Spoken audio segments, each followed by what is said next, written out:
This is Tim Bryce with my column titled Proactive versus Reactive Management. Let me begin by Bryce's Law. Beware of your firefighters. They're probably your chief arsonists. Now, let me explain.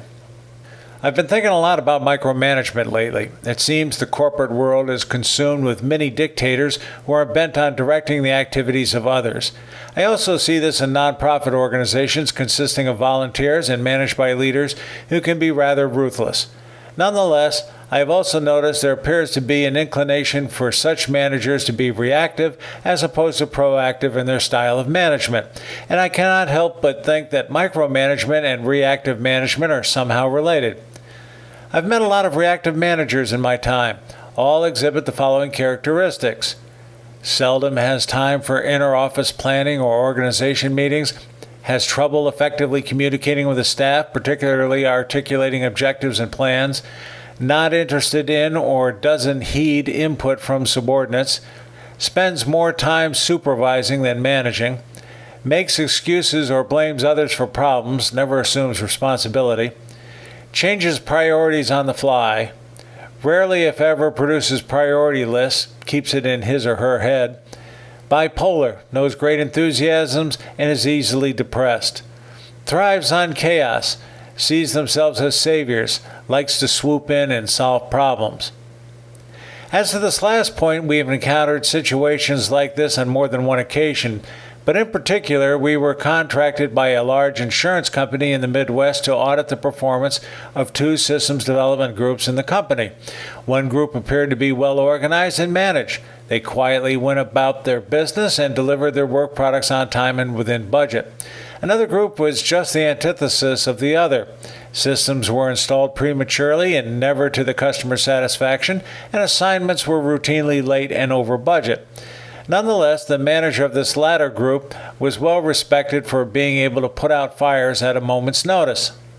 When we finally presented our results to the board of directors, we made the observation that their head firefighter was also the cause of all of the problems he was correcting. Yet, whereas the manager of the group who quietly produced superior work products was unrecognized, the head firefighter was being amply rewarded for his efforts. Basically, he was taking advantage of the squeaky wheel getting the oil phenomenon. Frankly, the executives were surprised by our comments and that such a situation had arisen in their company. There are two reasons for reactive management, either for political gain, as in the insurance example above, or because people simply do not know how to be proactive.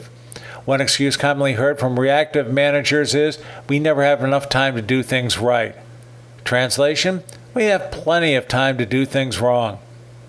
True management is hard work, requiring skills in planning, analysis, organization, leadership, and communications. To some, it is easier to let problems come to them as opposed to trying to anticipate problems and take action before they occur. In other words, they resign themselves to a life of reactive management. The proactive manager invests his time and money in planning and consequently spends less in implementation. In contrast, the reactive manager regards planning as a waste of time and is content spending an inordinate amount of time in implementation, thereby incurring more costs and, because of the ensuing chaos, needs to micromanage people. Young people coming into the workforce tend to learn from their managers and emulate their style for years to come. If they see proactive management, they will believe this is the proper way of conducting business and perpetuate this style. But if they only see reactive management, this leads me to believe we will be plagued by reactive management for quite some time to come. Friends, keep the faith. This is Tim Bryce in Palm Harbor, Florida. Follow me on the internet at timbryce.com.